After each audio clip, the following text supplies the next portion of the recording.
తెలంగాణ ప్రజలు ఇకనైనా ఆలోచించండి, ఆలోచించి ఓటేయండి. ఈ స్వార్థ రాజకీయ నాయకుల మాటలిని మోసపోకండి. ఎంతకాలం మోసపోతారు చెప్పండి?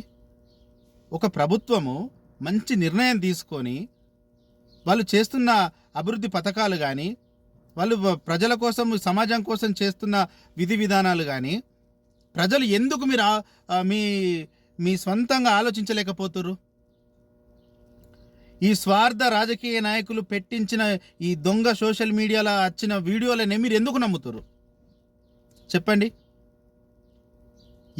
ప్రజల్ని ఏం అడగకుండా చేసింది ఈ ప్రభుత్వం? మరి ఇన్నేళ్ళున్న ప్రభుత్వాలు ప్రజల్ని అడిగి ఏం చేసినాయి ఒకసారి ఆలోచించండి. అరే 100 ఏళ్ల నుంచి చెయ్యని కులగణన మన తెలంగాణలో ప్రభుత్వం ముందుకొచ్చి కులగణన మొదలుపెట్టింది, చేసింది, లెక్కలతో సహా ప్రజలకు చూపిస్తుంది కదా. ఎందుకు కోడిగుడ్డు మీద ఈకలు బిక్తురు? అరే తప్పు జరిగితే వాళ్ళు సరిదిద్దుకుంటామని చెబుతారు. ఏమైనా సమయం కావాలంటే కూడా సమయం తీసుకుంటామంటారు. ఇంకేం కావాలా మీకు?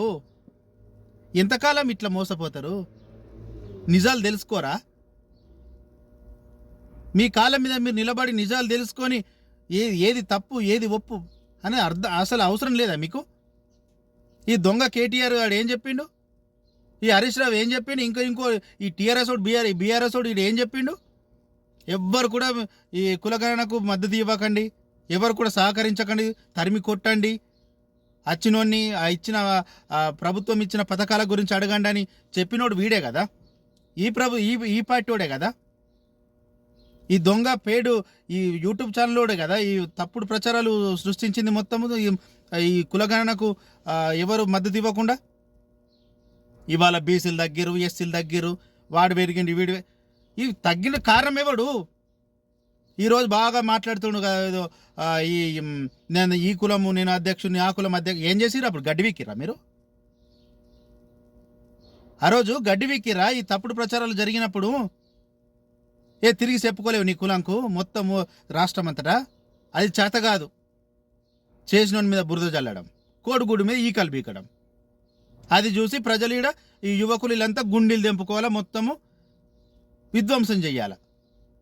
సిగ్గుపడాలని ఏం తెలియదు రమి. ప్రభుత్వం ఏదైనా నిర్ణయం తీసుకుంటే తప్పుంటే తప్పు అని చూపించాల. ఎప్పుడు నువ్వు మద్దతు ఇవ్వవు, మద్దతు ఇచ్చేవాడిని నువ్వు మద్దతు ఇవ్వకుండా చేస్తావు, అయినా మంచిగా చెయ్యాలి. ఎట్లా చేస్తారు? ఏ రాజకీయ నాయకుడైనా కానీ, ఏ అధికారి అయినా సరే ఈ కులగణనలో పాల్గొనవాన్ని తెలంగాణకి తరిమి కొట్టాల. ఎందుకు పాల్గొనలేదు మీరు? ఎందుకు పాల్గొనలేదు? దీంట్లో అధికారులు, దొంగ అధికారులు కూడా ఉన్నారు. దొంగ అధికారులు ఉన్నారు. ఏది? ఈ టీఆర్ఎస్కు కొమ్ము కాసిన కొడుకులు, చెత్త ఎదవలు.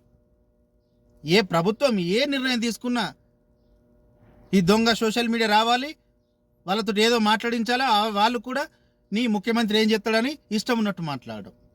ఇదంతా పాపగండ, ఇదంతా ప్రజలను తప్పుదారి పట్టించడం కాదా? ఏ ఒక్కడైనా ఈ ప్రతిపక్షంలో ఉన్నవాడు, ఏ పార్టీడైనా సరే, ఏ ఒక్కడైనా దయచేసి కులగణంలో అందరూ సహకరించండి, అందరూ సహకరిస్తేనే ఎవరు ఎంత అని తెలుస్తుందని ఎవడైనా చెప్పిండా? చెప్పడు. ఈరోజు ఈకలు వీక్తాడు. ప్రజలారా తరిమి కొట్టండి ఇలాంటి ఎదవలను.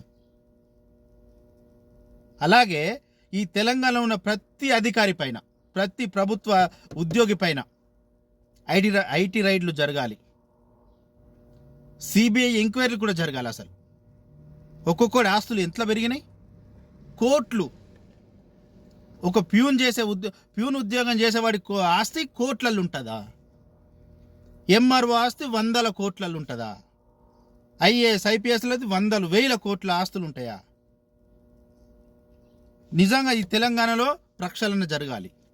ప్రభుత్వ ఉద్యోగులపై అందరిపై ఐటీ దాడులు జరగాలి, సిబిఐ ఎంక్వైరీలు జరగాలి ప్రతి ఒక్క ఉద్యోగి పైన. ఏ తమాషాలా? మీకు 1,000 లక్షల కొద్ది జీతాలు ఇవ్వాలి, లంచాలు లేనిది ఉద్యోగం చెయ్యరు మీరు, లంచాలు ఇవ్వండి మీరు ఏ పని చెయ్యరు. మీకు ఇంకా అది కావాలి ఇది కావాలని రోడ్ల మీద ధర్నాలు చేస్తారు. ఈ విఆర్ఓలను ఉద్యోగాలు తీసేసింది ఎవడు? ఈరోజు మీరు ఎందుకు ధర్నాలు చేస్తుండ్రు రోడ్డు మీదకి వచ్చి? మీరు అంత నిజాయితీ పరులు కాదనే గత ముఖ్యమంత్రి చెప్పిండు మిమ్మల్ని. అప్పుడేమో ఏం చేశారు, గడ్డివీకిరా? అంటే ఈరోజు నా ప్రభుత్వం ప్రజలు ఏది చెప్తే అది వింటుంది కాబట్టి మీ ఇష్టం ఉన్నట్టు నోటికి వచ్చిన మాటలు మాట్లాడుతారు, రోడ్ల మీద ఎక్కి ప్రజలకు ఇబ్బంది పెడుతారు. తమాషాలు అనుకుంటారు తెలంగాణ అంటే, సమాజం అంటే? ఇష్టం వచ్చినట్టు మాట్లాడుతారు, ఇష్టం వచ్చినట్టు రోడ్డు ట్రాఫిక్ జామ్ చేస్తారు. అడిగేటోళ్ళు లేడనా? అంటే నువ్వు అవినీతి పరుడు అయితే అందరు అవినీతి పరులు ఉంటారా? ఇకనైనా ఆలోచించుకోండి. ఒక తరం బాగుంటే 100 తరాలు బాగుంటాయట. ఈ ఒక్క తరమే బాగలేనప్పుడు ఇంకా భవిష్యత్ తరాలు ఏళ్ళుంటాయి. కలికాలం అంటాం, కలికాలం ఎక్కడి నుంచో రాదు, కలికాలం మన నుంచే పుడుతుంది. ఈ స్వార్థం నుండి. గత అధికారంలో ఉన్నవాడే చెయ్యలేడు, వీడు చేస్తుంటే ఈ కాళ్ళలో కట్టబెట్టుకుంటా.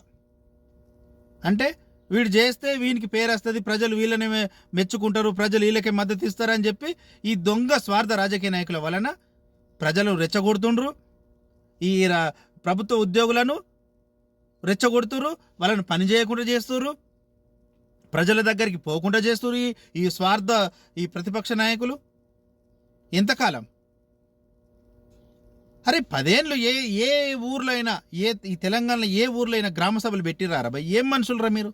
అధికారులు మన గ్రామాలకు వచ్చి గ్రామ సభలు పెడుతుంటే వాళ్ళని నిలదీసుకుంటా, ఇష్టం ఉన్నట్టు మాట్లాడుకుంటా. బుద్ధి ఉందా మీకేమన్నా?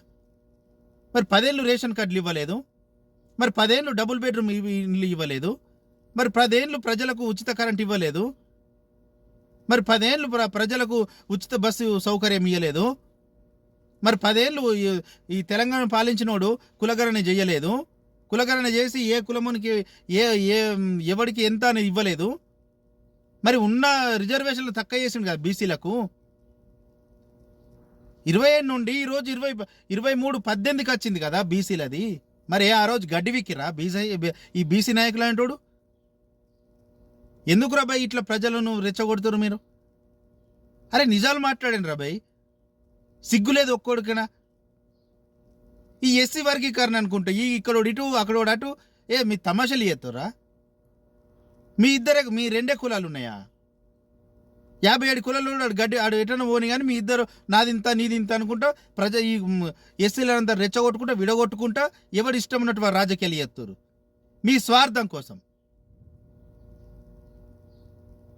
చెత్త ఏదో వాళ్ళంతా జమై తెలంగాణలో.